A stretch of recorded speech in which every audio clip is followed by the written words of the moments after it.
بسم اللہ الرحمن الرحیم، السلام علیکم۔ آج کے ویلاگ میں ہم بات کریں گے کابل ایئرپورٹ کا۔ ترکی جو ہے ان کی خواہش ہے کہ کابل ایئرپورٹ انخلا کے بعد ان کے حوالے کی جائے۔ امریکہ کی بھی یہی خواہش ہے، لیکن طالبان مخالفت کر رہے ہیں۔ ترکی یہ کابل انٹرنیشنل ایئرپورٹ کیوں اتنا اہم ہے، اس حوالے سے بات کریں گے۔ جن لوگوں نے چینل کو سبسکرائب نہیں کیا ہے وہ چینل کو سبسکرائب کریں۔ اپنے رائے بھی ہمیں دے سکتے ہیں، ویڈیو پسند آئے تو آگے اس کو شیئر بھی کر سکتے ہیں۔ آپ کو معلوم ہوگا کہ گزشتہ چند ہفتوں سے افغانستان سے چونکہ امریکی افواج کا انخلا مکمل ہونے والا ہے، تو اسی حوالے سے جو کابل ایئرپورٹ ہے یعنی حامد کرزئی انٹرنیشنل ایئرپورٹ، وہ اس کے حوالے سے ترکی نے پیشکش کی ہے امریکہ کو یا اتحادی افواج کو کہ اس ایئرپورٹ کو ان کے حوالے کر دی جائے، اس کی سیکیورٹی جو ہے وہ ترکی کے حوالے کر دی جائے۔ امریکہ نے اس پر رضامندی کا اظہار کیا ہے، ان کی خواہش ہے کہ ایئرپورٹ کو ترکی کے حوالے کر دیا جائے۔ افغانستان کی حکومت، ان کی بھی یہی خواہش ہے کہ حامد کرزئی انٹرنیشنل ایئرپورٹ یعنی کابل ایئرپورٹ جو ہے اس کو ترکی کے حوالے کر دیا جائے انخلا کے بعد۔ لیکن افغانستان کے طالبان قطر دفتر نے اس پر ایک باقاعدہ سٹیٹمنٹ جاری کی ہے، بیان جاری کیا ہے، اور انہوں نے ترکی کے اس موقف کی مخالفت کی ہے۔ ان کا کہنا یہ ہے کہ ترکی چونکہ ناٹو کا حصہ ہے اور دوحہ قطر معاہدے کے مطابق تمام بیرونی افواج کو افغانستان سے نکلنا ہوگا، اس لیے ترکی کو بھی افغانستان سے نکلنا چاہیے، اور جو کابل ایئرپورٹ کی وہ سیکیورٹی کی بات کرتے ہیں یہ ان کے حوالے نہیں کرنا چاہیے۔ اب سوال یہ ہے کہ کابل ایئرپورٹ اہم کیوں ہے؟ باقی جو ہوائی اڈے ہیں یا بیسز ہیں وہ تمام تو آپ دیکھ رہے ہیں کہ اس وقت امریکہ افغانستان کے جو سیکیورٹی فورسز ہیں ان کے حوالے کر رہے ہیں، لیکن کابل انٹرنیشنل ایئرپورٹ وہ جو ہے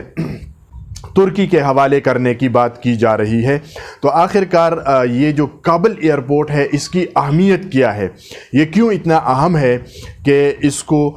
ترکی جو ہے وہ اس کی سیکیورٹی سنبھالنا چاہتے ہیں؟ تو اس کی اگر ہم دیکھیں تو یہ تقریباً 1991-92 کے اندر جب ڈاکٹر نجیب اس وقت یہ ایئرپورٹ جو ہے ڈاکٹر نجیب صاحب جب قبضہ ہو گیا، وہ سارا سب کچھ ہو گیا، اس کے بعد ڈاکٹر نجیب صاحب نے ریزائن کیا تھا، تو وہ باہر جانا چاہتے تھے۔ ان کی اہلیہ اور ان کی بیٹی وہ پہلے ہی افغانستان چھوڑ چکے تھے، اور ڈاکٹر نجیب صاحب جو ہے وہ افغانستان سے بھی جانا چاہتے تھے، اور ان کے سیکیورٹی افسر نے وہ سب کچھ ارینجمنٹ اور تیاریاں کی ہوئی تھی کہ اس کو باہر جانے دیا جائے۔ لیکن اور ان کا جو جس طریقے سے کوئی بھی وی آئی پی مومنٹ ہوتی ہے اس کے لیے ایک کوڈ ورڈ جو ہے وہ اس کو استعمال کیا جاتا ہے، تو وہ تمام انتظامات کر لیے گئے تھے۔ ان کے سیکیورٹی آفیسر نے ڈاکٹر نجیب کے کوڈ ورڈز جو ہے وہ سارا سب کچھ جو ہے وہ بتا چکے تھے، اور ڈاکٹر نجیب وہ اقوام متحدہ کی گاڑی میں بیٹھ کر جب کابل ایئرپورٹ کی طرف روانہ ہوئے تو اسی کوڈ ورڈ کو وہ دہراتے تھے، اور یونائٹڈ نیشن کی جو گاڑی تھی وہ گاڑی کابل ایئرپورٹ کی طرف رواں دوا رہی۔ لیکن جب آخری چیک پوسٹ پر یہ گاڑی پہنچی تو اس وقت صورتحال بدل چکی تھی، اس لیے کہ کابل ایئرپورٹ پر اس وقت رشید دوستم کا جو گلمجم ملیشیا تھا انہوں نے قبضہ کر لیا تھا، اور انہوں نے ڈاکٹر نجیب کو کابل ایئرپورٹ جانے سے روک دیا آخری چیک پوسٹ کے اوپر۔ اور اسی وجہ سے جب ڈاکٹر نجیب نے بھی باہر کی صورتحال کا جائزہ لیا تو اس وقت ان کو لگا کہ کابل ایئرپورٹ کو کسی اور نے اپنے قبضے میں لے لیا ہے، یعنی کسی اور نے قبضے میں کر لیا ہے، اس لیے کہ وہاں جو سیکیورٹی اہلکار تعینات تھے ان کی وردیاں یا ان کا جو یونیفارم تھا وہ جو افغانستان کی سیکیورٹی فورسز تھی ان سے الگ تھی، اس لیے وہ سمجھ گئے کہ ان کو اب باہر جانے نہیں دیا جائے گا۔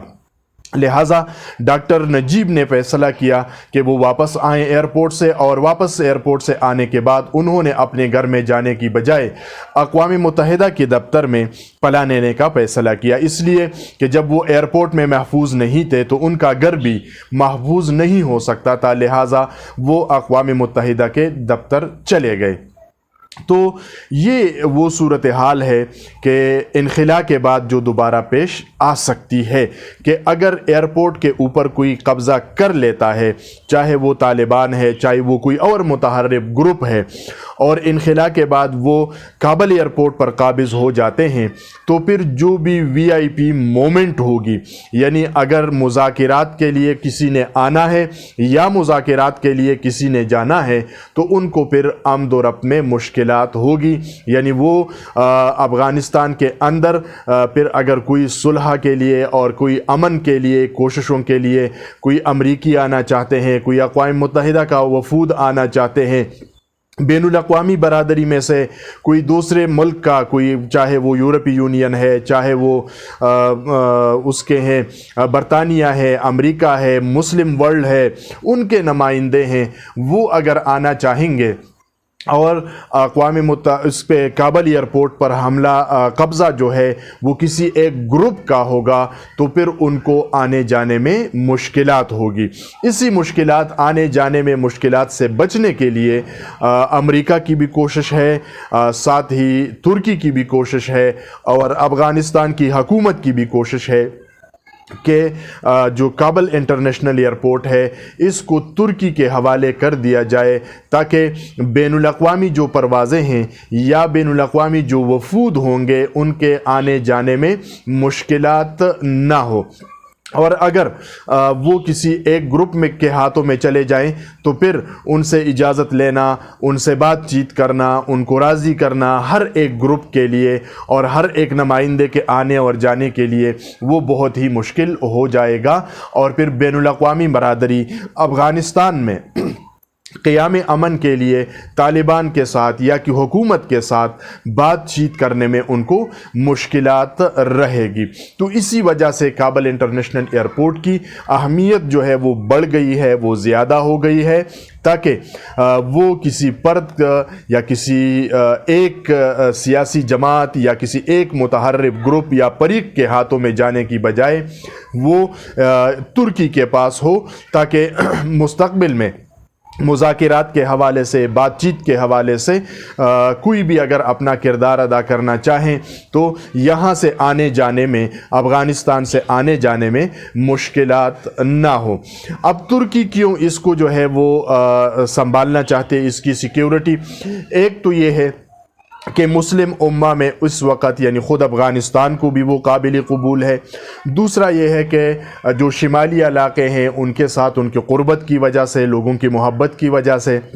وہ چاہتے ہیں کہ کابل ایئرپورٹ ان کے حوالے کی جائے، یا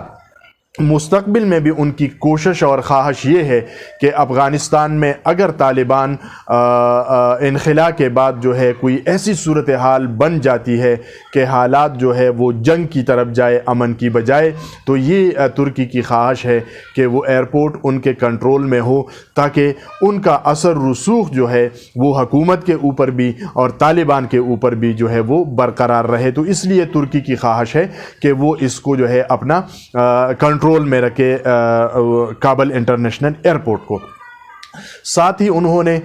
پاکستان کو بھی یہ تجویز دی ہوئی ہے کہ پاکستان بھی ان کا ساتھ دے اس ایئرپورٹ کی سیکیورٹی میں۔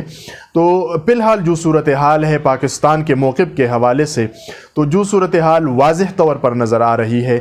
پاکستان کے خارجہ وزیر شاہ محمود قریشی نے بھی یہ بات بارہا کہی ہے، اور پاکستان کی پالیسی جو فارن پالیسی ہے افغانستان کے حوالے سے وہ بھی بالکل واضح ہے کہ افغانستان میں جو کچھ بھی ہو وہ افغان لیڈ اور افغان اون ہو۔ تو پاکستان کی یہ کوشش ہے کہ افغان خود فیصلہ کرے، یعنی طالبان فیصلہ کر لے اور افغانستان کی حکومت مل بیٹھ کر فیصلہ کر لے کہ کابل ایئرپورٹ کی سیکیورٹی کس کو دینی ہے، تو تب جا کے پاکستان ان کا ساتھ دے گا۔ لیکن اسی طرح کہ اگر امریکہ اس کو جو ہے ترکی کے حوالے کرنا چاہتا ہے اور ترکی پاکستان سے کہیں کہ آپ ہمارا ساتھ دے اس ایئرپورٹ کو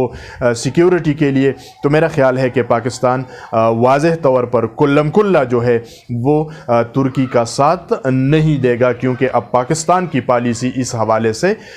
بدل چکی ہے۔ ممکن ہے کہ کوئی ٹیکنیکل سہولتیں ان کو دی جائے، لیکن اس کا بھی کلم کلا اظہار نہیں کیا جائے گا، اور پاکستان ڈینائی کرتا جائے گا کہ ہم جو ہے کابل ایئرپورٹ میں کسی بھی طرح کے شریک نہیں ہے اس کی سیکیورٹی میں۔ طالبان کیوں مخالفت کر رہے ہیں کہ کابل انٹرنیشنل ایئرپورٹ کو ترکی کے سپرد نہ کیا جائے اس کی سیکیورٹی؟ اس کی بھی تقریباً 2 اسباب بہت بڑے اور واضح ہیں۔ پہلا سبب تو یہ ہے کہ ترکی کے پاس یعنی ان کے پاس ایک رائے موجود ہے یا عذر موجود ہے اس فیصلے کو نہ قبول کرنے کی، اور وہ یہ ہے کہ ترکی چونکہ ناٹو کا حصہ ہے، اور نیٹو کو جو امریکہ کے ساتھ ان کا معاہدہ ہوا ہے طالبان کا، اس معاہدے کے روح سے ترکی کو بھی افغانستان سے نکلنا ہوگا۔ تو یہ ان کے پاس ایک بہانہ موجود ہے طالبان کے پاس کہ معاہدے کے تحت ترکی کو افغانستان سے نکلنا ہوگا۔ تو ایک تو یہ ہے۔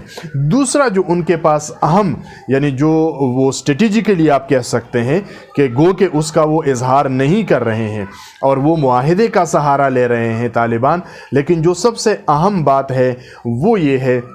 کہ اگر امریکی انخلا کے بعد افغانستان میں کوئی نظام قائم نہیں ہو جاتا اور افغانستان کی صورتحال دوبارہ جو ہے وہ جنگ کی طرف جو ہے وہ صورتحال چلی جاتی ہے، تو پھر کابل ایئرپورٹ کو قابو کرنا اور کابل ایئرپورٹ کو جو ہے اس پر قبضہ، یہ طالبان کی سب سے بڑی خواہش ہوگی کہ کابل ایئرپورٹ جو ہے وہ ان کے قبضے میں آ جائے۔ کیوں آ جائے اور اس سے طالبان کو کیا فائدہ ہو سکتا ہے؟ تو ظاہر سی بات ہے کہ جب کابل ایئرپورٹ ان کے قبضے میں ہوگا تو جو بھی بین الاقوامی نمائندے آئیں گے، جو بھی یونائٹڈ نیشن کے نمائندے آئیں گے، جو بھی مذاکرات کار آئیں گے امریکہ کی طرف سے یا جو بھی برطانیہ کی طرف سے یا یورپی یونین کی طرف سے یا جو ہے OIC کی طرف سے، مسلم دنیا میں کسی اور کی طرف سے، تو وہ طالبان کا محتاج ہوگا کہ پہلے طالبان سے وہ اجازت لیں کہ ان کے جہاز کو کابل ایئرپورٹ پر لینڈ کرنے کی اجازت دی جائے، پھر وہاں سے ان کو جو ہے اڑان بھرنے کی اجازت دی جائے، تو تب جا کے کوئی بھی نمائندہ جو ہے وہ افغانستان آ بھی سکے گا اور وہ افغانستان سے جا بھی سکے گا۔ تو یہ طالبان کی کوشش ہے مستقبل کی جو منصوبہ بندی کہ کابل ایئرپورٹ وہ ان کے قبضے میں ہو تاکہ مستقبل میں وہ اس کو ایک ٹول کے طور پر جو ہے وہ استعمال کر سکے۔ اب ظاہر سی بات ہے افغانستان کی حکومت وہ بھی اس بات سے آگاہ ہے، اسی طرح امریکہ کو بھی احساس ہے، ترکی کو بھی اس بات کا احساس ہے، اور خود پاکستان کو بھی یہ احساس ہے کہ اگر حالات بگڑ جاتے ہیں، صورتحال خراب ہو جاتی ہے، تو پھر یہ جو کابل ایئرپورٹ ہے یہ بہت اہمیت اختیار کر جائے گا، اور اگر یہ طالبان کے قبضے میں چلا جاتا ہے تو پھر افغانستان میں صلح اور امن کے عمل کو مزید آگے بڑھانے کے لیے اگر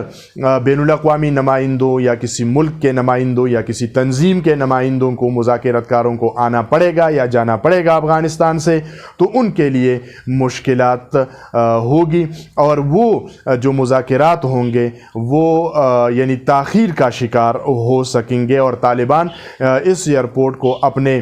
مفاد کے لیے جو ہے وہ استعمال کر سکیں گے۔ لہٰذا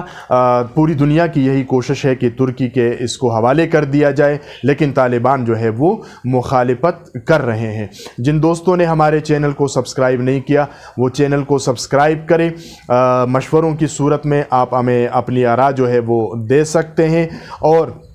ویڈیو پسند آئے تو آپ آگے بھی اس کو شیئر کر سکتے ہیں۔ اصغر خان عسکری کو اجازت دیجیے، اللہ نگہبان۔